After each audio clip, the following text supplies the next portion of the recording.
तीनों जो है अभी आज जो है शुभांशु शुक्ला जो है अंतरिक्ष से वापस इंडिया लौटे हैं। लेकिन आपके जो कांग्रेस के जो सांसद है उदित राज जी, उनका यह कहना है कि अंतरिक्ष में भी आरक्षण होना चाहिए था। देखिए, देश को चलाने के लिए बाबा साहब डॉक्टर अंबेडकर जी ने संविधान दिया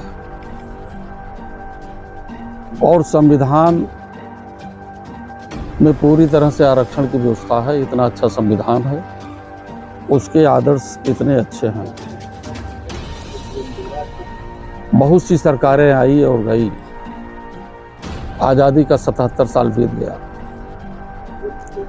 लेकिन ये जो पीडीए का परिवार है पूरे देश में,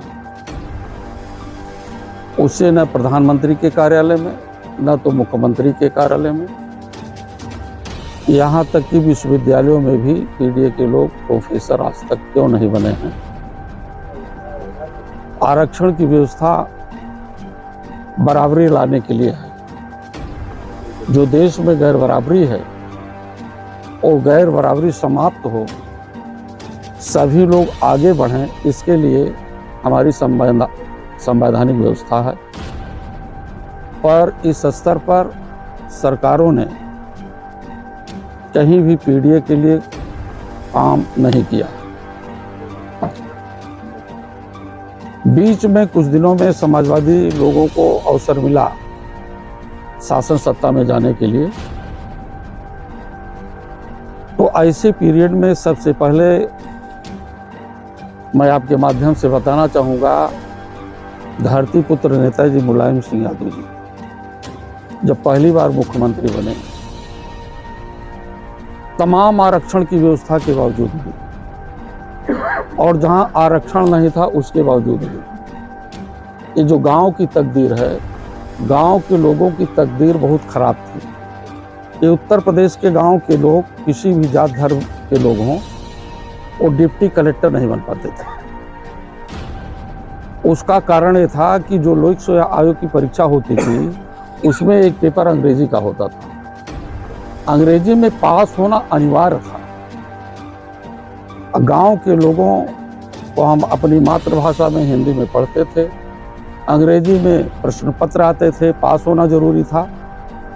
तो नेताजी मुलायम सिंह यादव ने इस अनिवार्यता को समाप्त किया कि केवल अंग्रेजी इसका प्रमुख प्रश्न पत्र रहेगा पास होना, तो गांव की तकदीर अच्छी नहीं बन पाएगी। इसलिए अंग्रेजी की अनिवार्यता को समाप्त कर दिया और हिंदी या अन्य सब्जेक्ट्स में जो पास हो जाया करते थे, अच्छी मेरिट में आ जाते थे, वो डिप्टी कलेक्टर बनना शुरू हो गए।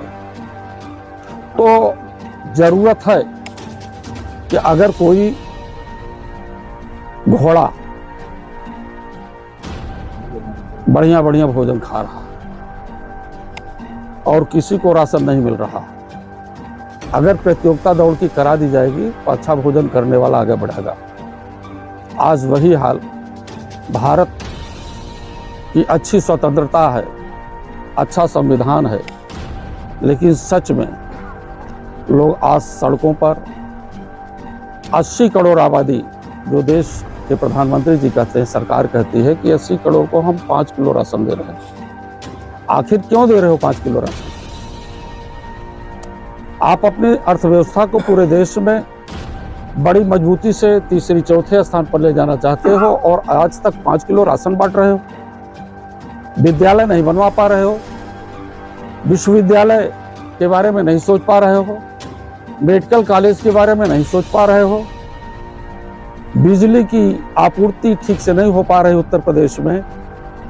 मुख्यमंत्री से सवाल कर लीजिए कि कितने बिजली के पावर प्लांट लगाए। शायद उत्तर प्रदेश के मुख्यमंत्री अखिलेश यादव जी न रहे होते तो पूरा उत्तर प्रदेश बिजली से सुन रहा था। 5 पावर प्लांट उत्तर प्रदेश में उन्होंने 2012 और 17 के बीच में दिया। समाजवादी पार्टी की बिजली, ये भारतीय जनता पार्टी घोलमेल कर रही, किसानों को बिजली नहीं दे पा रही, नहरों में पानी नहीं दे पा रही। बहुत बड़ा सवाल है, पीडीओ के साथ छलावा है और पीडीए के लोग भी आज अपनी उस चेतना के साथ समाजवादी नेता अखिलेश यादव के साथ खड़े हो रहे हैं, लामबंद हो रहे हैं।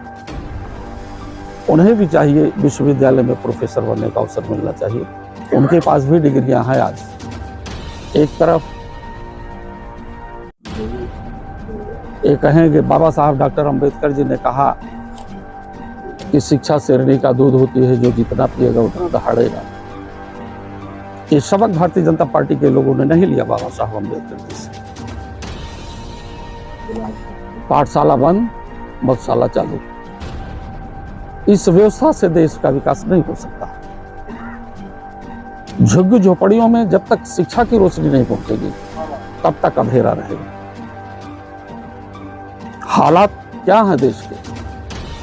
एक देश में एक इलेक्शन की बात करते हैं समाजवादी पार्टी के नेता, और साथ ही साथ बाबा साहब डॉक्टर अंबेडकर, डॉक्टर लोहिया, नेताजी धरतीपुत्र मुलायम एक देश में एक इलेक्शन की बात नहीं करते थे, एक देश में एक एजुकेशन की बात करते थे। हमारी गैर बराबरी प्रारंभिक स्टेज पर चालू हो जाती है, प्राइमरी विद्यालय से चालू हो जाती है। गरीब बच्चा छोटे विद्यालय में पढ़े और पूंजीपति का बेटा बड़े विद्यालयों में पढ़े, इंग्लिश मीडियम में पढ़े। हमारी असमानता तो यही हो गई ना। इसीलिए पूंजीवाद चला। पूंजीवादी व्यवस्था में ही पूंजीवाद के लोग OIS बने, इंजीनियर बने, डॉक्टर बने, और गरीब आदमी जब सोचा कि हम भी चले बाबा साहब के रास्ते पर, डॉक्टर लोहिया जी के रास्ते पर, धरतीपुत्र मुलायम सिंह के रास्ते पर, इन्होंने कांटा बो दिया। बताओ, छोटी सी नौकरी पुलिस की, पेपर लीक। बताओ, छोटी सी नौकरी पुलिस की, पेपर लीक। जो दौड़ करके मेहनत करके एग्जाम्स पास कर रहा है, पेपर लीक हो गया, परीक्षा रद्द हो गई, फांसी के फंदे पर चले जाएं। आर्मी की नौकरी जो पूरे 60 साल की होनी चाहिए, 4 साल में अग्निवीर हो जाए। नीट की परीक्षा के पेपर लीक हो। अब जनता सबक इनको 2024 के लोकसभा के चुनाव में दे दिया कि पेपर लीक करने वालों से सावधान रहना।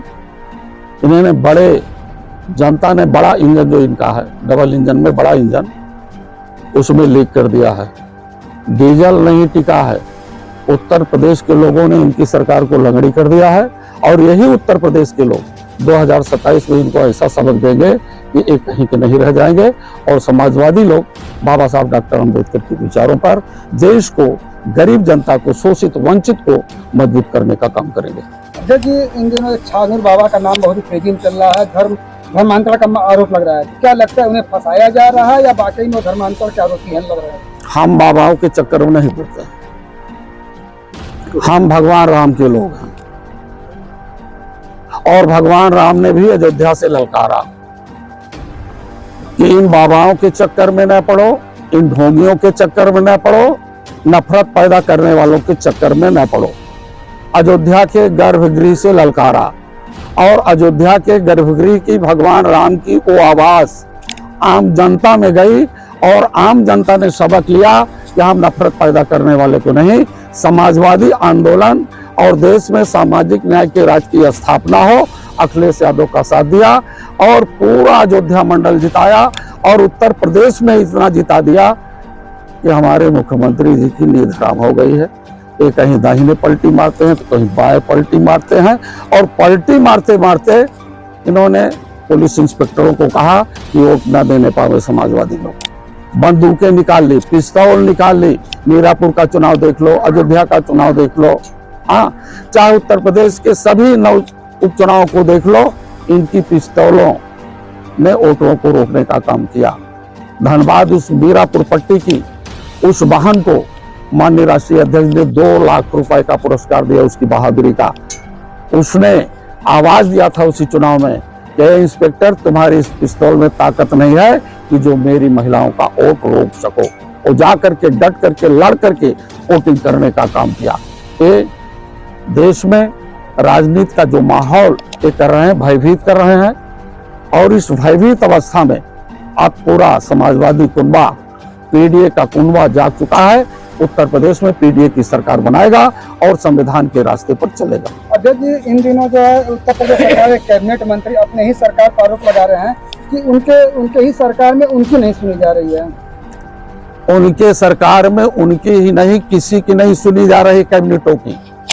जितने कैबिनेट में हैं वो भारतीय जनता पार्टी में जितने भी लोग हैं वो तीतर की तरह। तीतर एक ऐसी गुलाम पंछी होती है जो अपने समाज को भी गुलाम बना देती है। कि अपने समाज में जाकर के ऐसी जाल फेंक रहे हैं, वही 5 किलो वाला राशन फेंकवा रहे हैं और सभी अपनी बिरादरियों को जब्त करके कहीं लखनऊ की राजधानी में कत्ल कर रहे हैं, कहीं दिल्ली की राजधानी में कत्ल कर रहे हैं, पूरा आरक्षण खा डाल रहे हैं। इसलिए भारतीय जनता पार्टी और उनके संगठक दलों की कोई विचारधारा नहीं है, केवल एक विचारधारा है कि गरीबों का शोषण करो, गरीबों के ऊपर जुर्म और अत्याचार करो और सामंतवादियों को बढ़ाओ, पूंजीवादियों को बढ़ाओ। आप बताओ, रेप की घटना है उत्तर प्रदेश में, कहीं मौर्य की बेटी के साथ, कहीं पाल की बेटी के साथ, कहीं कश्यप की बेटी के साथ, कहीं निषाद की बेटी के साथ, कहीं औरों की बेटी के साथ। ये क्या है, इनका क्या जुमला है? बेटी बचाओ और बेटी पढ़ाओ का क्या जुमला है? इसी प्रकार से बेटियां पढ़ेंगी कि स्कूल बंद कर दो, उनको 5 किलोमीटर पैदल जाना पड़े पढ़ने के लिए। तो इन्हें पाठशाला प्यारा नहीं है, इन्हें मधुशाला प्यारा है। ये मधुशाले के रास्ते पर चले और समाजवादी लोग पाठशाले के रास्ते पर चलेंगे।